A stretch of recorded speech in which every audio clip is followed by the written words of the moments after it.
नमस्कार प्रिय दर्शकों, उपस्थित हूँ मैं आप सभी के बीच में आज शनिदेव के नक्षत्र परिवर्तन प्रभाव को लेकर। प्रिय दर्शकों, शनिदेव वर्तमान समय में राहु के नक्षत्र शतभिखा नक्षत्र में संचरण कर रहे हैं।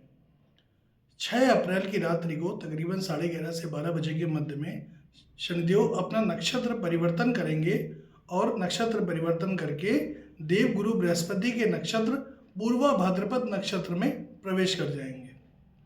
प्रिय दर्शकों, जब भी कोई ग्रह नक्षत्र में परिवर्तन करता है, अपने मित्र ग्रह के नक्षत्र में जाता है या अपने शत्रु ग्रह के नक्षत्र में जाता है या ऐसे ग्रह के नक्षत्र में जाता है जो ग्रह उसके लिए ना मित्र हो ना शत्रु हो, सम हो, तो उस अवस्था में ग्रहों के प्रभाव में बदलाव आ जाता है, उसका प्रभाव बदल जाता है।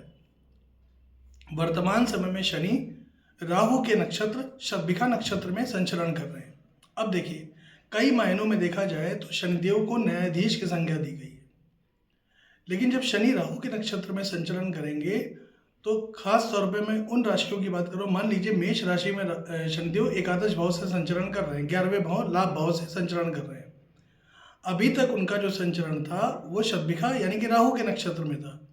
तो ऐसी स्थिति में शनिदेव आपको यूँ मान, जितने भी मेष राशि के जातक है उनके लिए मैं बता दूं कि आप लोग यूँ मान लीजिए आपके कार्यों में विलंब हो रहा था, चीज़ें आपकी सही से नहीं हो पा रही थी, चीज़ें डिले होती जा रही थी, पैसे आ रहे थे हालांकि, लेकिन उसका वो लाभ नहीं मिल पा रहा था जो मिलना चाहिए था। तो ये कारण था राहु के नक्षत्र में होने के कारण। और जरूरी नहीं होता है कि जिस समय कोई भी ग्रह राहु के नक्षत्र से गोचर कर रहा हो या यूँ कह लीजिए कि मंगल के नक्षत्र से गोचर कर रहा हो तो वो रास्ता भी सही दे धन कमाने का। राहु के नक्षत्र में या राहु का संबंध कुंडली के एकादश भाव से या धन भाव से बन जाए तो ऐसा बिल्कुल मत समझिएगा कि धन सही रास्ते से आएगा। धन किसी भी तरह से आप कमाएंगे, रास्ता गलत हो सही हो उसका कोई फर्क नहीं पड़ता। अब जबकि शनिदेव राहु के नक्षत्र शतभिखा को छोड़ करके देवगुरु बृहस्पति के नक्षत्र पूर्वा भाद्रपद में प्रवेश करेंगे, तो इसमें शनि के जो अभी तक जो शनि प्रभाव दे रहे थे उस प्रभाव में परिवर्तन आएगा और वो परिवर्तन देखने लायक होगा। वो परिवर्तन आपको आध्यात्म से भी जोड़ेगा और धन लाभ के दृष्टिकोण से भी बहुत श्रेष्ठ होगा। क्यों? क्योंकि देवगुरु बृहस्पति को धन का कारक माना गया है। देवगुरु बृहस्पति संतान के कारक है, देवगुरु बृहस्पति भाग्य के कारक है, देवगुरु बृहस्पति दाम्पत्य जीवन के कारक है महिलाओं की कुंडली में। तो जब शनिदेव नक्षत्र परिवर्तन करेंगे तो ये अपना श्रेष्ठ प्रभाव दिखाएंगे। प्रिय दर्शकों, 6 राशियां ऐसी हैं जिनको देवगुरु बृहस्पति के नक्षत्र में शनि का जब संचरण होगा, शनिदेव जब नक्षत्र परिवर्तन करेंगे तो उसका श्रेष्ठ प्रभाव देखने में आएगा। पहली राशि है मेष राशि। प्रिय दर्शकों, मेष राशि के जितने भी जातक हैं उन सभी के लिए मैं बता दूं, आपके कार्यों में जो विलंब हो रहा था वो विलंब समाप्त होगा। आय के एक से ज़्यादा रास्ते बनेंगे आपके लिए। कार्य जो आपके डिले हो रहे थे, टल रहे थे, वो कार्य आपके समय पे होना शुरू हो जाएंगे। प्रेम संबंधों में मजबूती आएगी। संतान पक्ष की तरफ से सुखद समाचार आपको मिलेगा। दाम्पत्य जीवन आपका सुखमय होगा। कोर्ट कचहरी या मुकदमेबाजी के चक्कर में अगर आप पड़े हुए थे तो उससे आपको राहत मिलती हुई दिखाई देगी। साथ ही साथ मेष राशि वालों के लिए मैं एक बात बता दूं कि जो बच्चे रिसर्च के क्षेत्र में जुड़े हैं, जो साइंटिस्ट इत्यादि हैं या जो रिसर्च का काम करते हैं, उनके लिए ये नक्षत्र परिवर्तन बहुत श्रेष्ठ होने जा रहा है। आप पूरा फोकस अपनी पढ़ाई पर रखिए, आपको निश्चित रूप से सफलता प्राप्त होती हुई दिखाई देगी। दूसरी राशि है प्रिय दर्शकों मिथुन राशि। मिथुन राशि के लिए संचरण होने जा रहा है कुंडली के 9वें भाव में। शनिदेव वर्तमान समय में कुंभ राशि में, मिथुन राशि में 9वें भाव में गोचर कर रहे हैं। अब जब ये राहु के नक्षत्र को छोड़ के शतभिखा नक्षत्र में प्रवेश करेंगे तो सबसे पहले आपको बता दूं, आपके भाग्य में वृद्धि कराएंगे। पिता का स्वास्थ्य अगर खराब हो गया था तो पिता के स्वास्थ्य में बेहतरी होगी। पिता के, अगर आपके पिता मान लीजिए नौकरी करते हैं, वर्किंग है, तो उनको कार्य क्षेत्र में विशेष सफलता मिलेगी। आपका जो रुझान है वो धर्म की तरफ बढ़ेगा। धार्मिक कृत्यों में आपकी रुचि बढ़ेगी। धर्म कर्म से जुड़ेंगे, धर्म कर्म के कार्य करेंगे। आपकी जो यात्राएं होंगी वो भी धार्मिक होगी। किसी भी तीर्थ स्थान की यात्रा करना ऐसे समय पे देखा जा सकता है। जितने भी मिथुन राशि के जातक हैं, इस समय अगर उनके ऊपर कोई कर्जा है या कर्जों में फंसे हुए हैं, तो कर्जों से बाहर निकलने के लिए समय आपके लिए बहुत अच्छा है। कोर्ट कचहरी है, मुकदमेबाजी है, बेवजह के झगड़े झंझट है, इसमें आपको राहत मिलती हुई दिखाई देगी। अगर आपका पक्ष सही है तो आपको श्रेष्ठ कार्यों में सफलता प्राप्त होगी। तीसरी राशि है प्रिय दर्शकों, कन्या राशि। छठवें भाव में शनिदेव संचरण करने जा रहे हैं। शनिदेव संचरण कर रहे हैं, गुरु के नक्षत्र में प्रवेश करेंगे छठे भाव से। देखिए, छठा भाव जो कुंडली का होता है, शनिदेव को यहाँ पे सर्वश्रेष्ठ माना जाता है। शनिदेव के लिए सबसे अच्छा जो घर है, कुंडली के जो 12 खाने होते हैं, उन 12 खानों में सबसे अच्छा घर होता है कुंडली का छठवां खाना। कारण क्या है ये भी समझिए। जब शनिदेव कुंडली के छठे खाने में बैठते हैं तो उनकी दृष्टि पड़ती है तीसरी कुंडली के 8वें खाने पे। 8वां खाना होता है मृत्यु का भाव, तो मृत्यु से विच्छेद कराएंगे, आयु को बढ़ाएंगे। तो आय का एक तो सबसे पहला फायदा आपको किस चीज़ का हुआ, आपकी आयु बढ़ा दी। दूसरा फायदा, कुंडली के 12वें भाव में 7वीं दृष्टि डालेंगे तो बेवजह के जो खर्चे हो रहे थे वो खर्चे अब आपके बेवजह के कम होंगे। धर्म कार्यों में आपके खर्च होंगे, जो आपके लिए बहुत बढ़िया है। धार्मिक कृत्यों में आप खर्च करेंगे, दान धर्म में आप खर्च करेंगे, ये आपके लिए बहुत बड़ा पॉइंट है। और 10वीं दृष्टि माफ करें, 10वीं दृष्टि शनिदेव की पड़ेगी आपके पराक्रम के भाव में, तो छोटे भाई बहनों से सहयोग दिलाएंगे। छोटे भाई बहन अगर वर्किंग है तो उनको उनके कार्य क्षेत्र में उन्नति दिलाएंगे। पराक्रम और पुरुषार्थ में आपकी वृद्धि होगी। साथ ही साथ अगर आप विदेश से जुड़ के कोई व्यापार करना चाहते हैं, विदेश जाना चाहते हैं, या जो बच्चे विदेश जाके पढ़ाई करना चाहते हैं, उनके लिए ये जो नक्षत्र का परिवर्तन है ये बहुत श्रेष्ठ है। आप इसका पूरा लाभ उठाइए, अभी से प्रयास शुरू कर दीजिए और इसका लाभ उठाइए, ये आपको बहुत फायदा देगा। चौथी राशि है प्रिय दर्शकों, तुला राशि। देखिए, तुला के लिए वर्तमान समय में जीवन नरक बना हुआ है। क्यों? शनिदेव जब पंचम भाव से गोचर करते हैं तो उत्तर भारत की जो छोड़ दीजिए, दक्षिण भारत के जो विद्वान हैं, दक्षिण भारत के जो पुरोधा ऋषि हैं, वो ये बात कहते हैं, जो कि अकाट सत्य है, कि जब पंचम में शनि गोचर करेंगे तो उनकी तीसरी दृष्टि पड़ेगी सप्तम भाव। सप्तम भाव किस चीज़ का होता है? सप्तम भाव होता है आपके दाम्पत्य जीवन का, सप्तम भाव होता है आपके व्यापार का, सप्तम भाव होता है आपकी पार्टनरशिप का, यानी आप पार्टनरशिप में व्यापार करते हैं, कुछ भी है तो उसका भाव होता है।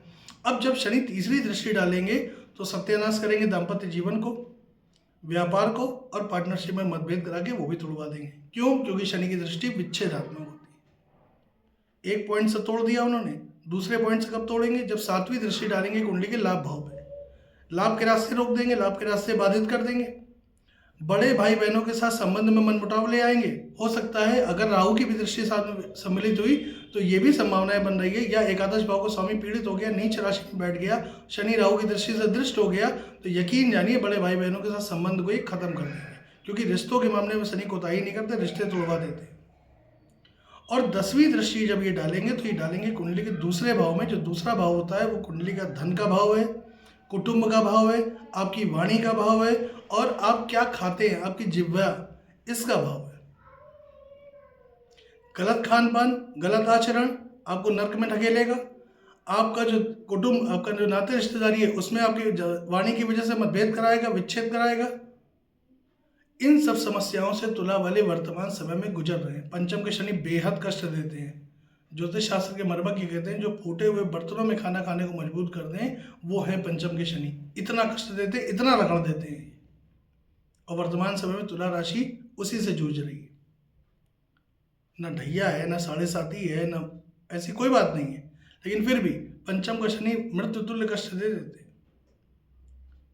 अब जबकि वो नक्षत्र को परिवर्तित करेंगे, जब वो चले जाएंगे गुरुदेव के नक्षत्र में, पूर्वा भाद्रपद नक्षत्र में, तो ये बहुत बड़ा प्लस पॉइंट निकल के आएगा कि आपको बहुत हद तक राहत मिलेगी। हालांकि तुला राशि वालों के लिए गुरु कोई कारक ग्रह नहीं है। तुला के लिए गुरु कोई कारक ग्रह नहीं है। तीसरे और छठे भाव के स्वामी होते हैं, जो कि सर्वाधिक अकारक ग्रह कहे जाएंगे, ठीक है। लेकिन फिर भी गुरु चाहे जितने अकारक हो जाएं, ये उतना बुरा नहीं करते जितने बाकी ग्रह कर देंगे। तो जब गुरुदेव के नक्षत्र में शनि का संचरण होगा पूर्वा भाद्रपद में, जो आपके दाम्पत्य जीवन में उठापटक मची हुई है, उथल पुथल मची हुई है, वो काफ़ी हद तक शांत होगी। बड़े भाई बहनों के साथ संबंध आपके मजबूत होंगे, लाभ के रास्ते बनेंगे, लाभ के रास्ते खुलेंगे। व्यापार आपका बाधित चल रहा था, व्यापार में आपको लाभ होता हुआ दिखाई देगा। आप इस चीज़ को महसूस करेंगे। अब जादू नहीं हो जाएगा कि 6 तारीख को शनि ने गुरु के नक्षत्र में प्रवेश किया और 7 तारीख से आपके पास धन की वर्षा होने लगी, ऐसा नहीं होगा। धीमे धीमे करके चीज़ें आपकी बेहतर होती हुई चली जाएंगी। शनि 10वें भाव में शनि की 10वीं दृष्टि कुंडली के दूसरे खाने पे पड़ेगी, तो जो धन आपका बेवजह में बर्बाद हो रहा है, व्यर्थ की चीज़ों में बर्बाद हो रहा है, उसमें कमी आएगी। आपकी वाणी पे कंट्रोल होगा, तो ये चीज़ें आपके पक्ष में आ जाएंगी। ये आपके लिए बहुत बड़ा एक राहत का समय रहेगा, वरना अभी तो आपको मार्च 2025 तक झेलना ही झेलना है, जब तक शनि राशि परिवर्तन नहीं कर जाते। लेकिन तब तक ये जो बीच के 6 महीने आपको मिल रहे हैं, अप्रैल से लेकर के और नवंबर की आखिर तक या नवंबर के मध्य तक ये रहेंगे, इस समय में आपको काफ़ी राहत रहेगी।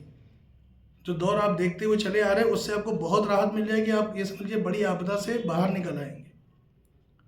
5वीं राशि है प्रिय दर्शकों, धनु। तीसरे भाव में शनि संचरण कर रहे हैं कारक होकर के। तीसरे भाव में शनि कारक होते हैं।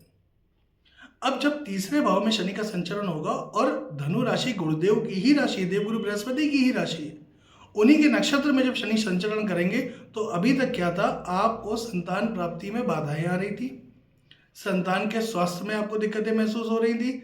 आप अगर विद्यार्थी हैं धनु राशि के, तो आपके विद्यार्थी जीवन में उठापटक मची थी, पढ़ाई में मन नहीं लग रहा था, प्रेम संबंधों में मतभेद स्थिति पैदा हो रही थी, पेट से संबंधित समस्याएं आपको परेशान कहीं ना कहीं कर रही थी। अब उन चीज़ों में राहत आएगी, आपकी पढ़ाई सुधरेगी, प्रेम संबंध आपके सुधरेंगे, स्वास्थ्य आपका बेहतर होता हुआ चला जाएगा, संतान पक्ष की उन्नति होगी।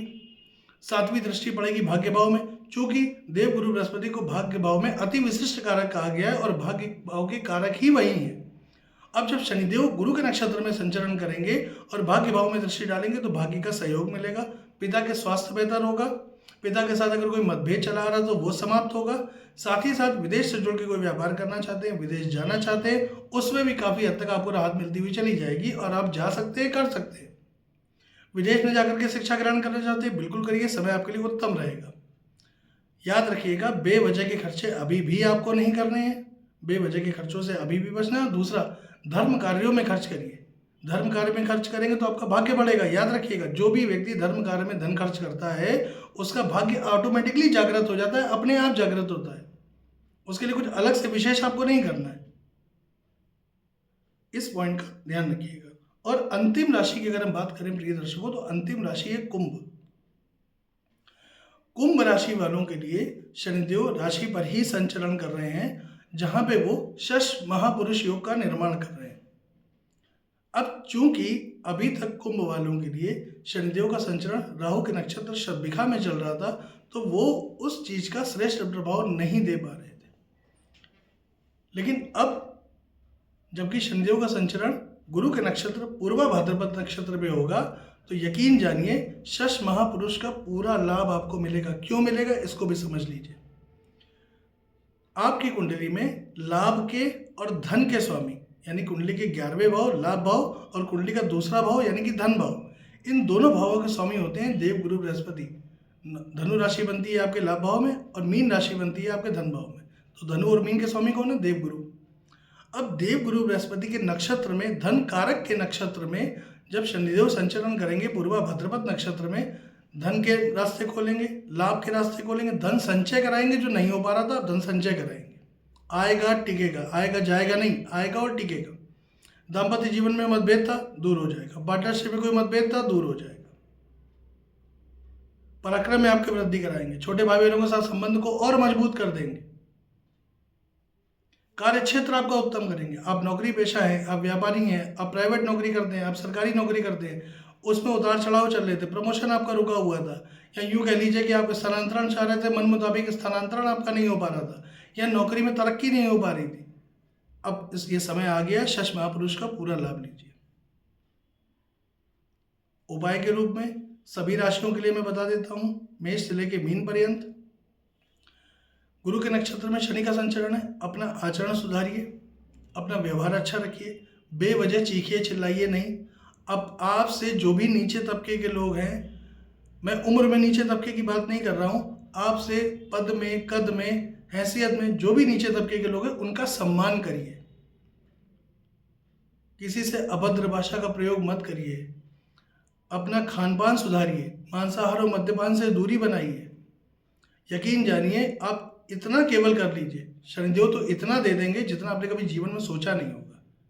शनिदेव जब देने पे आते हैं ना, तो यकीन जानिए 9 ग्रह हैं शनिदेव जब देने पे आते हैं वो सबसे ज़्यादा और सबसे बेहतर देते हैं। इसलिए देते हैं क्योंकि वो आदमी को इतना रगड़ देते हैं ढैया और साढ़े साथी में, महादशा में, अंतरदशा में, खास तौर पे शनि राशि से पंचमस्त होकर के इतना रगड़ देते हैं कि जब वो मिलता है ना उसका स्वाद ही अलग होता है।